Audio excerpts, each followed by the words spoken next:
大家好，歡迎收睇呢一集豬噏，我係港豬。咁又到咗咧，每個週末同大家輕鬆下啦，睇下啲咧都比較叫做咧非傳統、非典型嘅新聞啊，有啲都幾特別啦。我咁講一陣間睇落去就知道係乜嘢嘅新聞啦。咁首先呢，就係有英國嘅獄警啊喺監獄入邊咧被揭發咧就係同囚犯一齊打機啊，應該係打緊啲咧係踢波遊戲啊，類似係 FIFA 嗰啲咁樣啦。咁仲要咧就係有另外一個囚犯咧，竟然喺後面攞住一部手提電話去影住呢個過程，擺埋上網，擺埋上社交平台喎。咁當然又有問題啦。首先點解可以咧獄警同埋囚犯一齊打機啊？咁仲要咧就係俾人用手提電話拍，而且手提電話拍嗰個咧點解可以運到部手提電話入去咧？嗰個囚犯呢個咧當然係令到咧我哋叫做咧政府有啲尷尬。一陣間咧講多少少呢單嘢啊嚇咁。另外咧有一個咧真係我叫做咧匪夷所思好好笑嚟形容啦。咁就係有一隻咧深夜啊喺呢個 Southend 呢個地方，即係 Essex 啊，咁竟然咧就有一隻紫色嘅恐龍行出街喺深夜嘅時候啊。咁點解咧？原來就係有人咧想非法咁樣咧去倒垃圾啊，抌垃圾出街。即係亂咁劈啦，唔想俾人認出喎，懷疑就係因為咁咧，所以就竟然咧笠咗一個吹氣嘅紫色嘅暴龍喺自己身上面啦，扮一條暴龍攞垃圾出街抌喎。咁究竟係真係傻啊，定還是有意玩嘢？可能想睇下有冇人拍啊，咁樣想製造話題咧。一陣間咧，大家同大家一齊睇睇呢條片咧，究竟係點樣啊？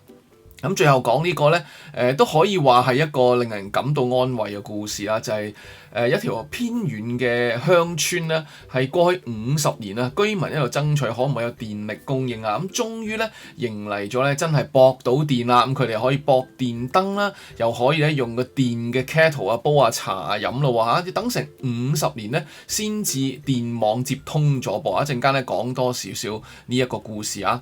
開始之前先提提你，記得訂閱同埋分享我嘅頻道，仲要撳埋隔離個鈴鈴，一有新片會即刻通知你。多謝晒你嘅支持啊！好啦，咁先睇第一單新聞咧，就係關於咧唔係小朋友齊打交啊，係咧獄警囚犯齊打機。原來咧就係一個身穿制服嘅英國嘅監獄官員咧，被拍攝到喺囚室入邊喎，仲要係同囚犯咧玩咧足球遊戲。咁睇落咧似乎係 FIFA 嗰類啦，即係離咧比較遠，睇得唔清楚。咁究竟係唔係咧打足球 game 咧咁樣？咁最大問題係乜嘢咧？就係現場咧有另外一個獄警喺後面睇緊啊，即係唔係一個秘密嚟嘅喎，似乎咧都唔係第一次啦，亦都咧係叫做其他人都知㗎嚇，即係唔係匿埋埋咁樣㗎。咁仲要有多達3個其他囚犯咧都逼喺嗰個囚室入邊咧係圍觀比賽咁。嚴重中嚴重嘅乜嘢咧？就係咧有一個囚犯咧係用一個手提電話拍攝啊。點解我哋要知道咧？就係正係呢條影片上面咧，就係有一個囚犯咧，佢係拍攝咗㗎。咁我呢度咧，我哋就因為有呢個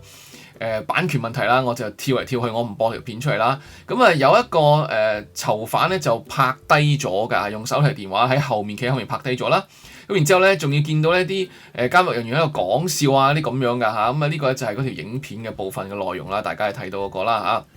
而且仲要將呢條影片咧擺咗上去 TikTok 啊。我未用過 TikTok 啊，我冇呢個戶口，亦完全未用過啊。但係似乎都好多英國人中意用㗎嚇。咁仲要咧嗰個獄警離開囚室嘅時候咧，仲要有喺度講笑啊嘛。喺個影片入邊加咗個文字説明 ，he try run，即係話佢想走佬啊啲咁樣啊。當然咧就係令到監獄方面好尷尬啦。司法部咧就話咧迅速採取行動啦，因為咧有傳媒通報啊嘛，就亦都講咗官方立場啦咁樣。原來咧政府嘅消息來源嘅講法就係話咧呢個獄警咧其實咧又唔可以視之為做錯事啊。原因咧就係咧喺某啲情況之下咧，獄警同囚犯咧玩電子遊戲原來有助咧建立更加好嘅關係。同埋咧能夠有效咁減少監獄入邊嘅暴力事件咁話，即係話咧原來咧齊打機咧係有益身心，同埋咧增進關係啦嚇，減低啲人咧太暴戾咁樣。但係啦，對於有囚犯咧喺後面圍觀，仲要咧有囚犯攞手提電話拍起佢咧，呢個司法部發言人就話咧，原來咧囚犯持有並且用手提電話拍攝同發布影片嘅行為咧，係嚴重違反監獄規定。首先點解佢哋可以咧偷運部手提電話入去咧？第二仲要咧喺入邊拍攝啦，第三仲要上傳埋上去互聯網添。咁所以咧，司法部就話啦，破壞呢啲規則嘅人咧係將會受到懲罰，並且可能面臨更加長嘅刑期㗎嚇。雖然唔知唔知嗰個係邊個啦，咁但係確實係有呢一個咁嘅情況發生咗啦嚇。偷運手提電話嗱，你唔係菲律賓嗰啲喎，大家可能都聽過啦。有港人揾喺菲律賓嗰度咧，甚至可以有手提電話咧喺監獄入邊啦嚇。咁啊有錢乜都得㗎，有錢咧你可以有靚房靚床瞓啦，咁啊仲可以咧用手提電話上網啊，同外界通訊息啊咁樣添啦嚇。咁啊但係呢個英國啊嘛係嘛？咁啊司法部咧接獲通報之後咧，即刻採取措施，將相關嘅影片同發布影片嘅社交媒體帳號咧，就係要求咧 TikTok 係移除咗，而且亦都啟動咗一個內部調查，目的咧係查明同埋確認咧拍攝同埋上載呢條影片嘅囚犯身份啦。而一據報道咧就係話，其實咧都未知道究竟係邊個監獄同埋涉及邊啲嘅人士，因為咧始終個影片係比較朦啲㗎嚇畫面。咁但係咧，當然啦，就係令到好多人關注啦。咁所以咧，影子司法大臣 Robert Jenrick 咧就強烈批評，認為反映咗監獄系統嘅深層問題啦。咁樣咁佢講法就係話咧，監獄咧本來就應該係懲罰嘅地方，而唔係度假營嚟㗎。咁點解可以咧有人咧就係叫做入去咧去到拍嘢咧？咁佢仲話啦，當女嘅獄警係會同咧囚犯係同床共枕，而男嘅警官咧喺囚室入邊咧，竟然咧係同囚友係玩 FIFA 嘅時候咧，就證明咗系統出現嚴重問題啦。咁罪犯仲點會怕咧入監獄咧咁樣啊？因為原來咧之前有一單新聞，我都喺呢個時段咧，呢個叫做奇趣新聞時段都有講過，就係咧有女嘅獄警咧係同囚犯咧發生關係，仲要咧係持續㗎嚇，即係有埋感情添㗎嚇。咁亦都唔止一單㗎喎，即係唔係男獄警同女囚犯啊？呢個好難發生啦。但係女獄警同男囚犯快發生呢啲呢個嘢咧並不係話非常罕見啊，試過一單又一單咁樣㗎。咁今次咧就輪到咧就係打機添啦嚇，咁所以咧就有人質疑點係咪即係仲會有人怕坐監咧？坐監原來都唔係話有問題過，都幾爽下㗎喎咁樣啊！咁呢個咧就係咧而家所知嘅情況啦咁樣。咁不過咧原來根據咧即係傳媒報道話咧，原來英國嘅監獄咧有幾特別嘅嗰啲規矩就係咧，原來唔係話完全唔可以打機嘅，囚犯係可以擁有遊戲機，但係只不過咧唔可以上網喎。咁即係咧可以帶部我唔知Game Boy 嚇，咁我唔覺得 Game Boy 咧喺陽光之下咧應該好難睇到個畫面噶嘛嚇。咁唔知係咪其他遊戲機啦，係咪 Switch 嗰啲咧？原來係可以嘅喎。就只不過咧唔可以上網嘅啫，嗰個遊戲機。另外咧電視咧就係咧有情況許可之下係可以睇電視，但係手提電話就真係唔得嘅。咁所以咧手提電話呢樣嘢就一定中晒㗎啦。而家要揾出咧刮翻出嚟咧，究竟係邊一個咧？偷運手提電話，因為咁樣只可以同出邊聯絡啦嚇嘛，咁好嚴重咯喎！用乜嘢咧？原來佢係呢個罪犯，佢同出邊咧係聯絡點樣劫獄，咁點算啦係嘛？咁所以咧呢個就係一個比較大嘅問題啦嚇。跟住講另一單新聞咧，就係呢個咧都幾匪夷所思㗎嚇，咁咧就係俾閉路電視拍到咧有人啊喺呢個 Essex 呢個叫 Southend 嘅地方啦嚇，咁就拍到咧一個咧有人咧係着住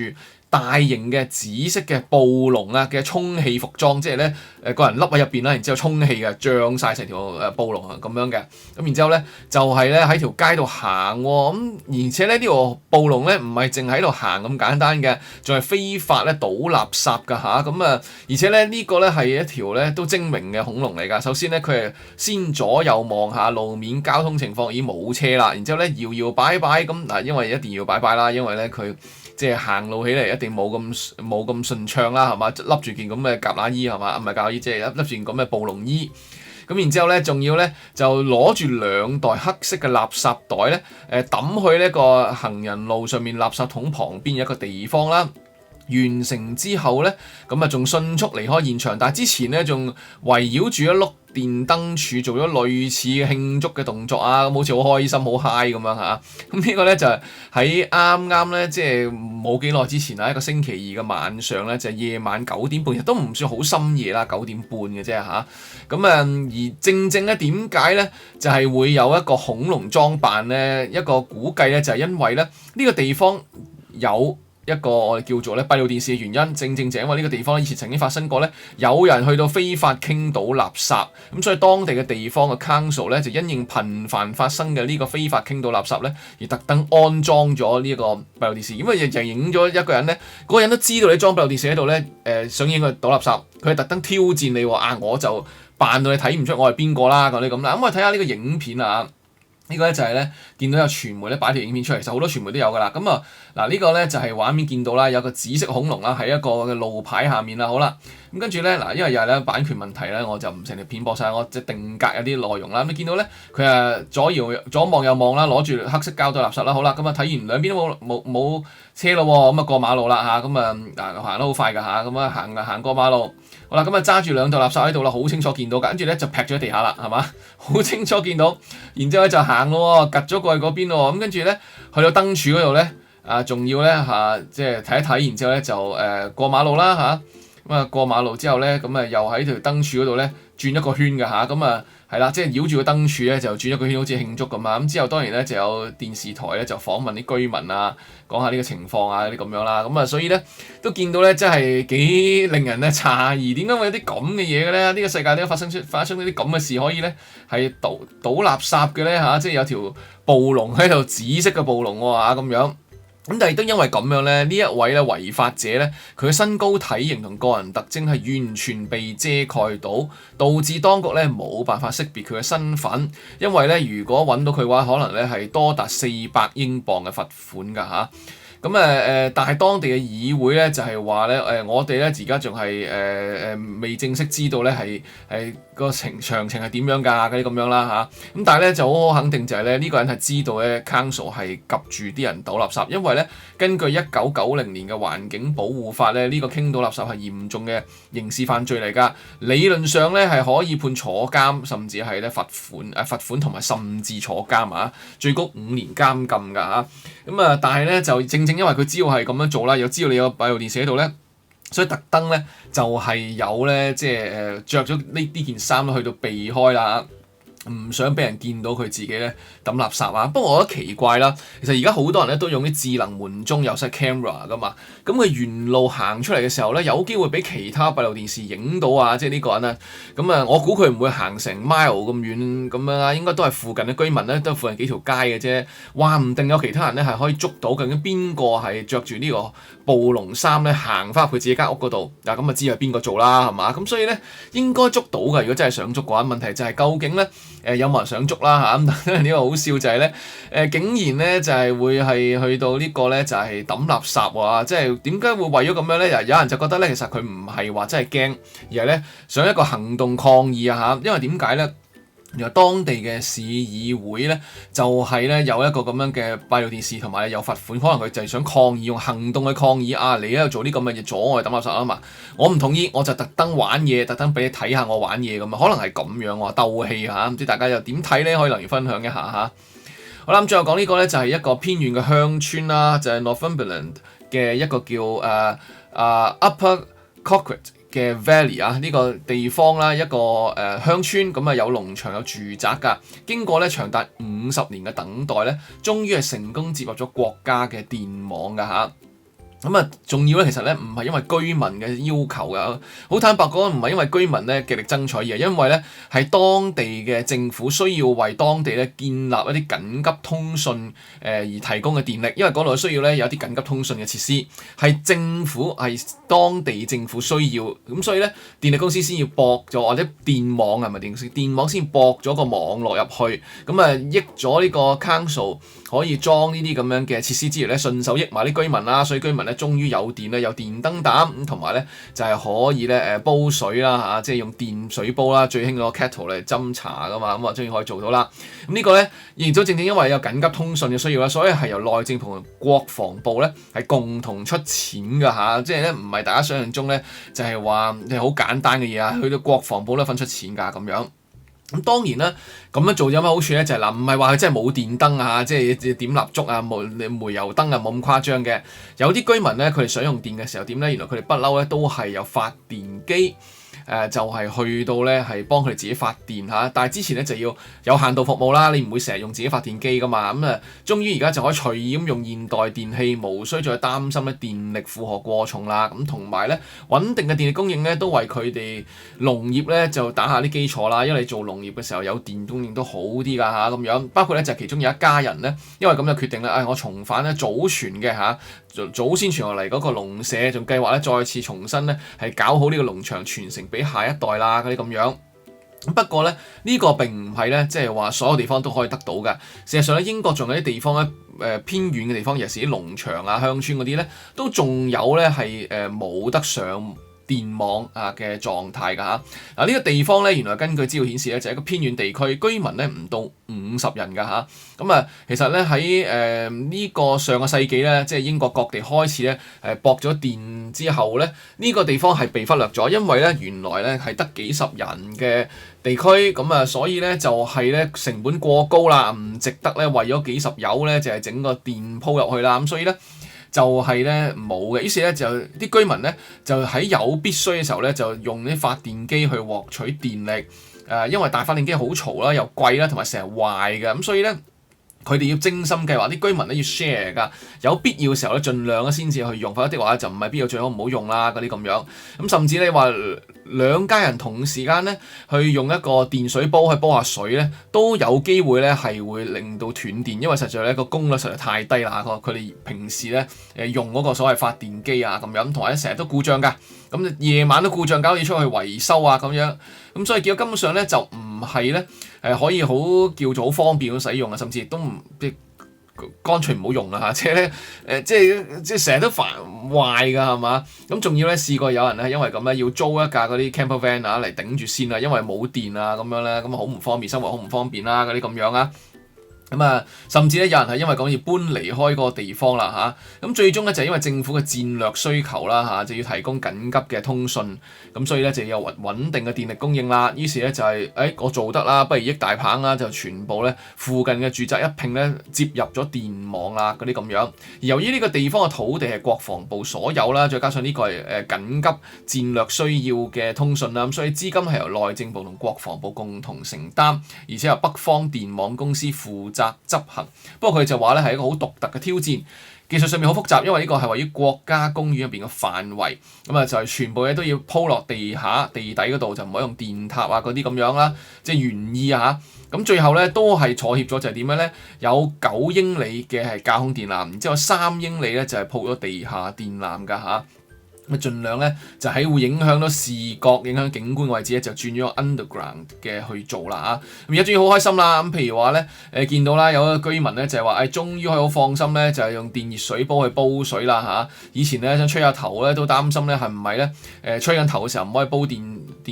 用電煲水咁即係要慳住用發電機啦嚇咁樣。咁同埋都唔需要擔心咧停電啊。咁甚至有人咧因為咁咧反覆開閂個電燈掣確認下，真係用work 㗎啦嚇，我終於唔需要慳住用啦嚇，好開心啊！即係買咗新玩具之後咧，就反覆咁樣撳嚟撳去咁樣，反覆開閂燈啦啲咁樣啦嚇。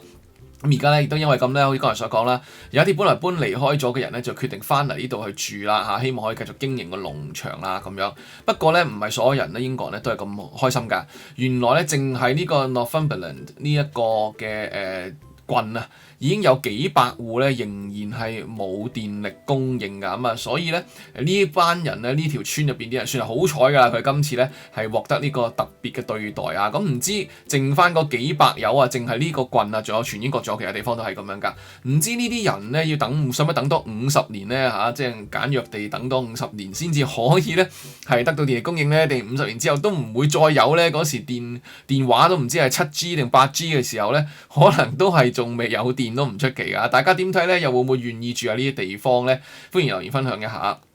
今集咧就講到呢度為止啦。多謝晒你收睇同收聽，記得訂閱同埋分享我嘅頻道，仲要撳埋隔離個鈴鈴，一有新片會即刻通知你。多謝晒你支持，我哋下次再傾過一啲英國嘅有趣嘅新聞話題。拜拜。